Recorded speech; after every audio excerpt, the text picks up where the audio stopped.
So hi, everyone. This session is titled, What is your library doing about AI tools being offered by various vendors? And we kept that vague in sense of we can talk about specific library databases that are offering AI tools, or as our previous presenter, John Wensler, talked about other AI tools like Semantic Scholar, Cite, and Claude as non-library specific tools that are doing similar things. So as mentioned, sorry, I'm Christine Holmes from San Jose State University Library. I'm the electronic resources and discovery analyst, and my colleague. Yeah, okay. My name is Yao Wen. I'm electronic collections coordinator here at San Francisco State. Welcome to the campus. It's a beautiful day. During the lunch, you can walk out. And we have the Day of the Deaf display inside the library. So, we have a very beautiful display. You can see it. Right. So this is a roundtable, meaning that we'll go ahead and start the conversation, but we really want to have you engaged and share your experiences if you'd like. We can talk if no one else wants to talk, but I really want to. The point is, we recently had an open forum with our CSU Discovery, the libraries, talking about. What are you doing at your library about library AI tools?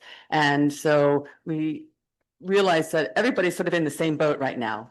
And it would be really great if we could share what are you doing and learn from each other. So I'm going to start with what we're doing at San Jose State University by answering these questions.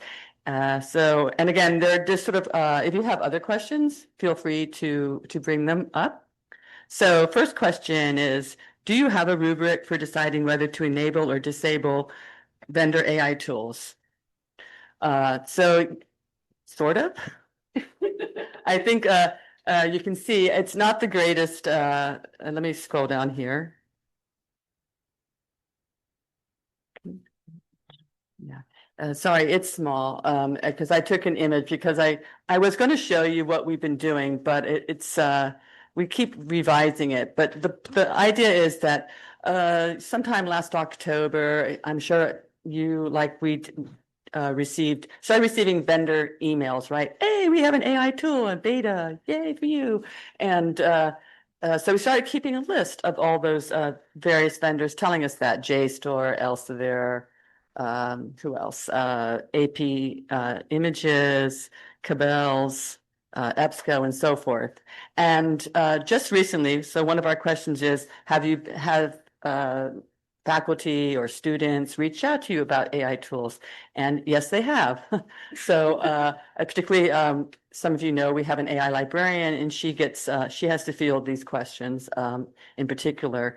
And so it dawned on us about a month ago or so that we want to have some kind of LibGuide, some kind of spreadsheet, so that we can share with campus that here we have these AI tools, both library database AI tools, as well as non-library AI tools. Without, as like John Wensler previously said in his presentation, we decided we don't want to be the gatekeepers. We have made the decision at our library from our dean and our associate dean and with input from our librarians and staff is we feel it's our responsibility, at least for now, is we're making any AI tool that a library vendor offers available. And it is the decision of faculty or students whether they want to use the tool or based on campus AI policy. So we just don't feel like we can make that call.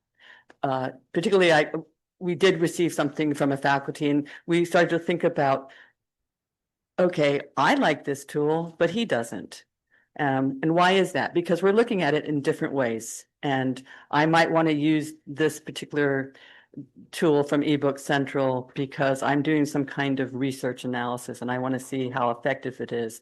And the faculty might not like the tool because he feels like the students will not benefit from it. So as you see, we have different approaches as to why we would look at this tool. So this is one example of why we don't feel that we should disable any tool unless it is really bad. And I think, as John Mensler pointed out, you would learn that very quickly, right? I mean, you would just get a lot of feedback from people, or people would not stop using the tool. So a little bit too early to know this. And another part of why we're going to provide some kind of LibGuide for these AI tools is we don't want to do what we did with Primo Research Assistant. We are not going to spend a year studying these tools. That was a very special need because it is part of Primo, or OneSearch, as we call it, for the CSU libraries. Also, as we all know, these tools are just changing every month, or every other month. So how do you evaluate something that keeps changing? The framework you use may not necessarily be the best anymore. So anyway, so we have begun to, at least what we want to do is name the provider, the database, EBSCO, and then name the tool. I think they call theirs Generative AI Insights. Wow. Yeah. Exciting. And then we're going to have some brief description, and you can see that we have we haven't decided yet. We keep changing what kind of information is the most important to share with our library users. So just that's why I showed one screen, and you'll be able to see this when you look at it yourself more carefully. But you can see we have started to narrow it down. We definitely want to make a column that points to every AI policy it offers for each tool, or any other FAQ, anything that will help our faculty and our staff and our students to be able to at least have some kind of information that they can evaluate to decide whether or not they want to use the tool. I also want to point out that some of our students actually have been writing to us and saying for what's the environmental or ethical reasons, they're choosing not to use these tools. So I find that here we are investing so much, of our time into looking at these things, and then we are being told by some students that they're not even interested. So I find that also interesting insight. So last question for me is, do you plan or are you already offering instruction on any of these tools? And yes, we are, because we have an AI librarian who's dedicated to that. And she has been offering webinars and in-person presentations explaining the architecture behind AI tools, the whole large language model, et cetera, AI agentic that's coming, and then also offering, beginning to offer classes on like Primo Research Assistant. So I'm going to stop and let y'all go ahead and discuss what they're doing at San Francisco State. Thank you, Christian. At San Francisco State, we actually quite different from SJSU. I can tell you, I'm not going to answer all these questions, but I can tell you our process when we navigating this AI journey till today. So last year, academic technology, maybe similar to many campuses, academic technology or ITS, they are leading this AI or the projects. So they approach to the library and invite us to be part of the conversation. And then at the moment, we actually have calling some volunteers. I don't know, maybe it's a library-wide call. So any people interested in AI topics can join this volunteer working group. So basically our task was like create a LibGuide on on AI basically contribute to a guidance for using generative AI at San Francisco State University. So we basically volunteered and we create a LibGuide adapted from some other universities and then cover some basic topics such as a brief introduction to generative AI, information discovery with AI, ethnic considerations, citation, and copyright. Basically, AT actually is more interested in copyright and the citation part because they feel like if students use AI-generated contents, how are they going to cite it? So they actually link from their website to link to the library LibGuide. So at least they have a place to point to the students. There's something regarding copyright. There's something regarding a citation. So then, okay, that was our task. And then, okay, that's it because with a volunteer working group. And then, of course, similar to many campuses, last year we also had a lot of discussion about a PRA, a Primary Research Assistant. And our decision is, okay, we don't want to turn it on because it's only like limited to CDI records. There's no our local records. And a lot of publisher like JSTOR, Science Director was not there. So that was last year discussion. But then later, because starting this year, we find more and more individual database, they introduced their own AI tools. So again, when I first find out it's coming because I'm electronic collections coordinator and I see all these discussions on the listserv and all these things. So basically the first one I consulted with this volunteer working group is we call it AI discussion group about eBook Central AI. Should we turn it on or off, right, at this moment? Actually, among the groups, there's a lot of different opinions on this. But since this is the first one, we argued and we decided, okay, let's turn it on, and then maybe we should try it. But still, our library is very, we want a lot of feedback from all the people, all the librarians and staff. So then later we tell all these risk librarian we have turned on eBook Central AI feature, and then some people have questions. They have these questions, and so, but the working group feel like they cannot handle this anymore. That kind of thing because so many people have different opinions. So because of this project and in the summer, Ken and I, we had a conversation about a Primary Research Assistant again. And I told her maybe we should have had another discussion with the risk librarian to see whether, because the PRA has evolved and they have some new features, have a new look, you can limit to year, you can limit to full text. Maybe we can have another visit to the PRA tool. And so we had another meeting with the risk librarian. And then, of course, during the meeting, I also have my opinion, not my opinion. I have told them so many databases now have the AI features. What are we going to handle it? And it's more like not only those volunteer AI working group people, but the whole more risk librarian involved. So we had that discussion at the meeting, and then we had a temporary procedure. So for me, first as the ER librarian, I contact the vendor support to ask them whether this AI feature can be turned on or off. So first, so we know whether we can turn it on and off at the moment.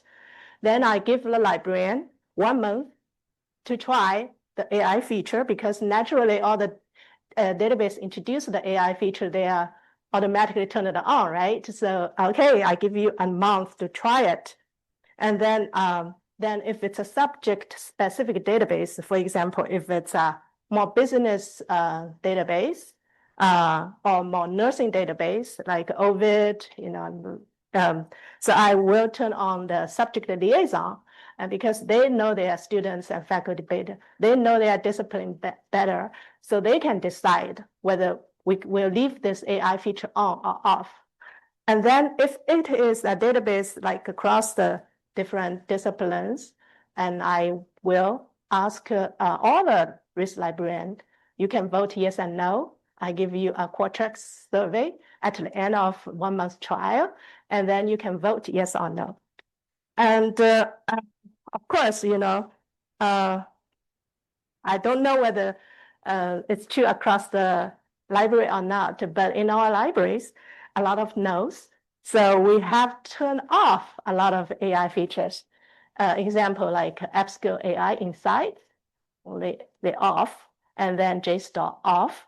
So it's, that's our library's decision. So during the fall semester now, then we still feel like this is not scientific. We need a more systematic approach to these databases. And then at this moment, a risk working group was tasked with developing a rubric to evaluate AI features in the databases. The work is current in progress. They may adopt the one I think I can point to. It's called evaluative information literacy rubric for AI tool from SUNY. So if you Google it, you can find it. So similar to whatever John said, I'm actually want to be neutral, stay neutral. I don't want to be the gatekeeper because the risk librarian, they are facing more user. There will have more questions for faculty and students. So I try to stay neutral on these things. But I told them two things.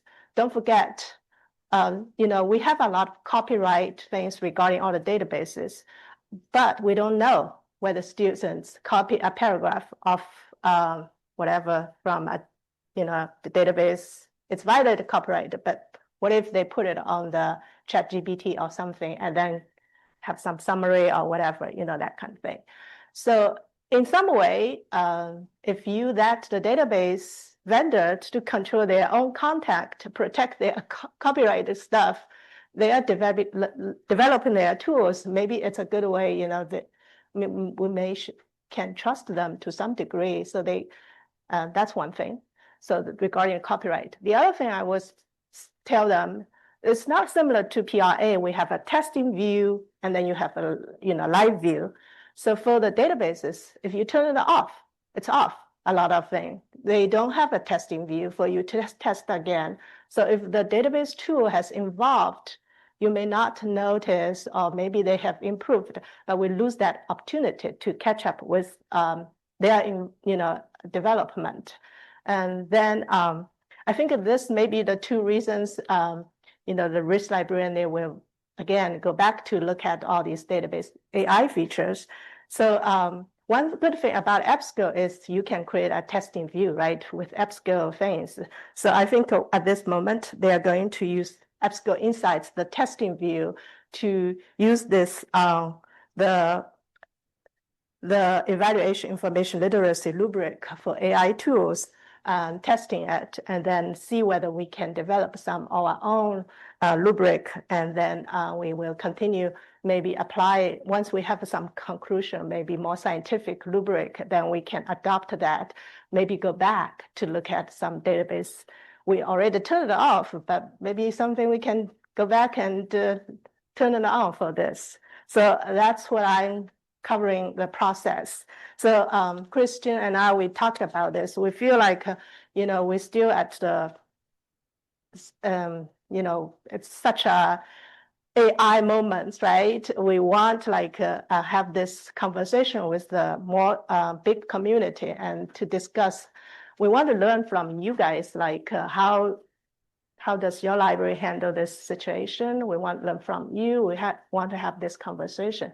And also the CSU, maybe, we both at the CSU ERM working group, and we want maybe see whether we can develop something for the CSU, maybe collaborate with Discovery Working Group, have something. But at this moment, I hand over to the audience to see whether you have anything to say. Thank you. So Y'all remind me of something, and this is something that bothers me, is I really appreciate that some of the vendors like the AP Images, or I think they actually call themselves Associated Press Collection now, it's you, the individual, enables the AI tool. And I wish all of the vendors would do that, that you at the user level got to decide that, not at the admin level where it's either on or off. And perhaps they will realize that. I'm not sure if if there's some kind of technology behind it, that reason why they have doing it at the admin on or off, it's all or nothing. But that, at least JSTOR, if I remember correctly, you actually have to sign in and have a personal account in order to use the tool. So at least that's kind of helpful. But yeah, that's one of my big beefs. The other thing I forgot to mention is we also included if you attended San Diego State University's presentation yesterday, and they talked a little bit about what they're doing with AI evaluation of tools. I copied the Google Doc link that they shared and put this in that presentation. But as y'all said, what we're looking for is we don't want to, if SUNY has something, that's great, but wouldn't it be great if we were able to also just, if you come up with some kind of rubric, and it makes sense to us, I would really like to use collaborative, brain power, as opposed to, this is what we're going to do at our library, this is what they're going to do at their library. I think we would benefit from the fact that we have the UCs, the CSUs, and the CCs to come up with some kind of templates for ourselves, maybe more than one, because depending on what your objective is in this process. So yeah, I think if anybody has anything that wants to share with us, we would really like to stop talking ourselves. Yeah, so this is a link, go to the SDSU one, and they had a presentation yesterday. So if you want to take a look at their presentation, they basically have some AI guiding principle. I think it's not only for the databases, but also for some other things. So it's a very wonderful presentation. Check it. So now we go back to our 5 questions. Hi, I'm Sweta Beta from St. Mary's College of California.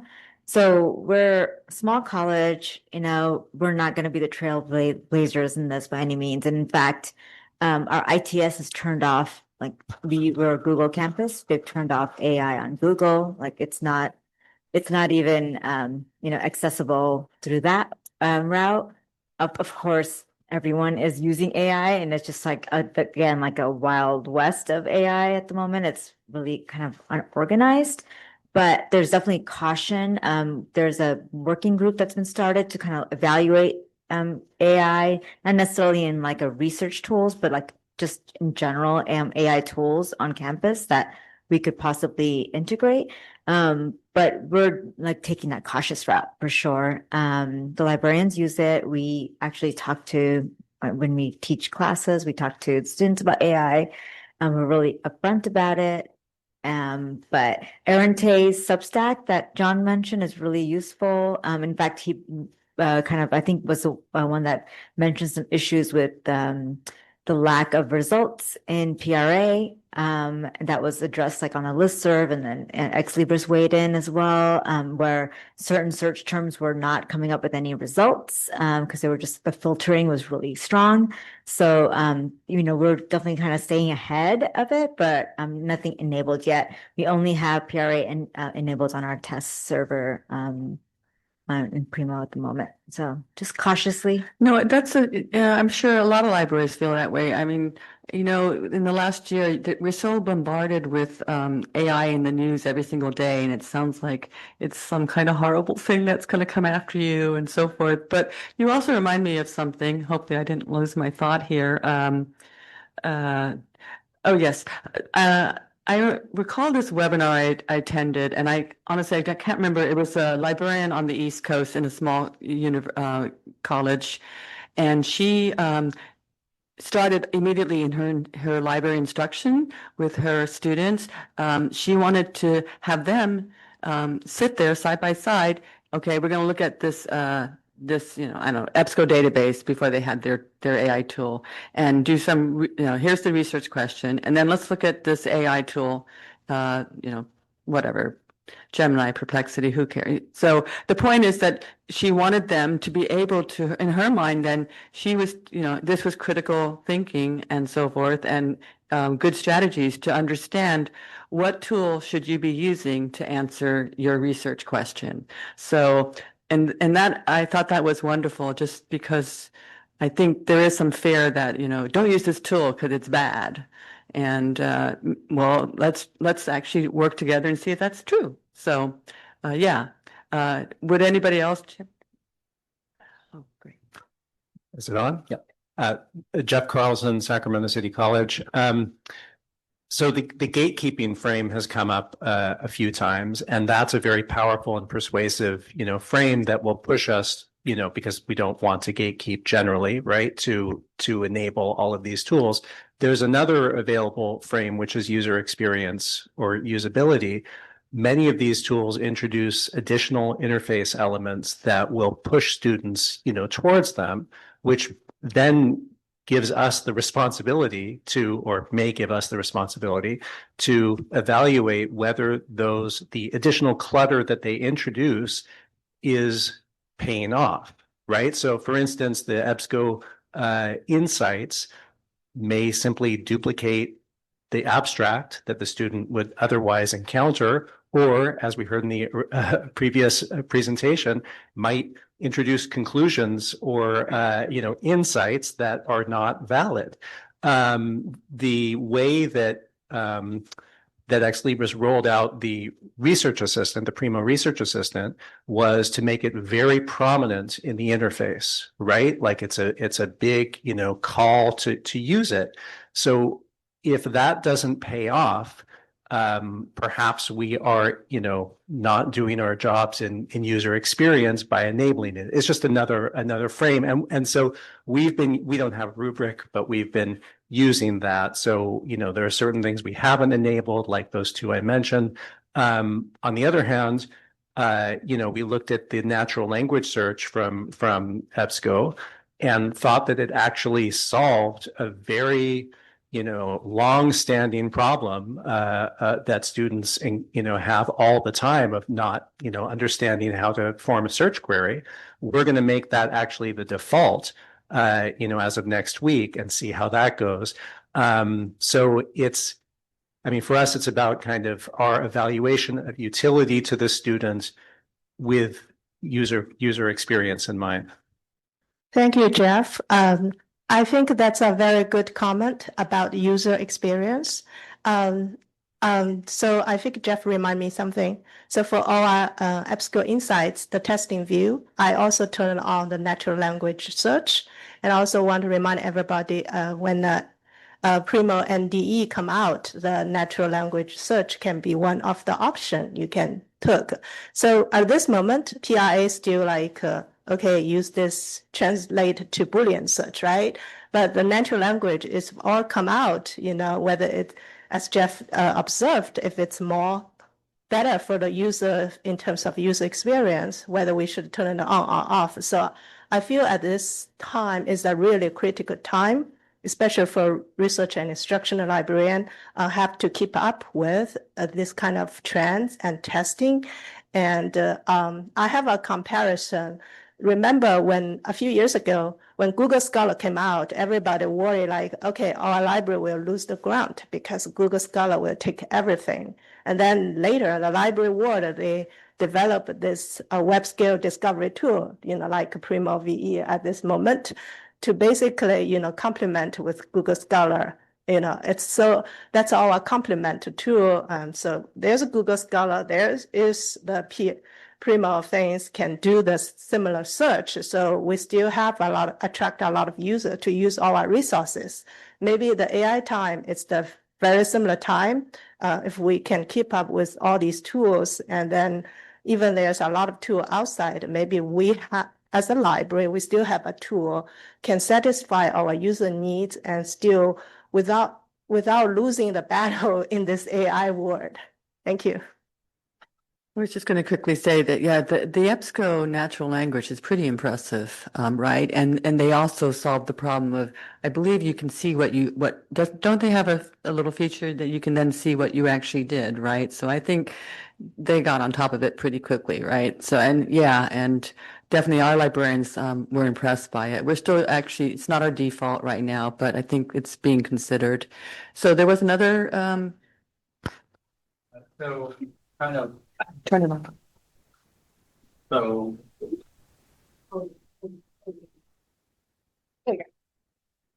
All right. So kind of piggybacking on the user experience idea, I like the gatekeeper statement. It kind of moves the heavy lifting off in a different sort of way. But in your exploration of all these other tools that you looked at, are you finding that providers that offer these tools also offer metrics for how your users are using them?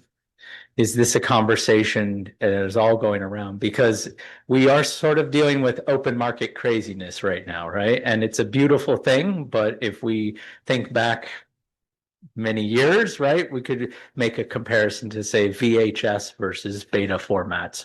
These things we have long histories of things sticking with users and things not sticking. So I would be curious if we encounter this with these vendors, or we demand it from them, that if we are going to enable it for our institution, then we want to know the percentage of people that are using it and how it compares to the other searches so that we know which ones are effective. No, I absolutely agree. And if you saw the presentation we did yesterday on Prima Research Assistant, we shared the statistics that we have currently about it. And so, yes, and there's some value in that, but it doesn't tell us why they're using it. And that's the problem I have with those statistics. We know who's using it, graduate students, faculty, so on. And we know the type of actions they're doing, but we have no idea why. But I absolutely agree. I think prove to us that especially for those like Site AI, you have to buy it if you really want to turn on all its features. Well, I want to know, show me some metrics that shows that I want to keep using the product for sure. But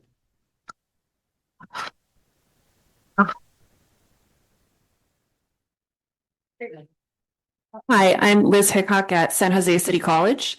And at our small college, everyone wears a lot of hats. So I'm the systems librarian, but I also teach a course, a 1-unit course called Library 10. And we all do instruction for workshops, within the classes. And when it first came out, it became very apparent that there was this need and also opportunity to revise the curriculum in Library 10 to include, under the umbrella of responsible use, include a unit on generative AI. So the librarians sort of very quickly got together and sorted out how to do that. And then I started offering some faculty instruction. And from that, it actually became very clear that this conversation really needed to be driven by faculty, that it really needed a strong faculty voice guiding the discussion. And so out of those workshops actually came a faculty guide with recommendations and links to resources and sample syllabus language by department, and recommendations about how you might possibly consider revising some of these assignments or curriculum.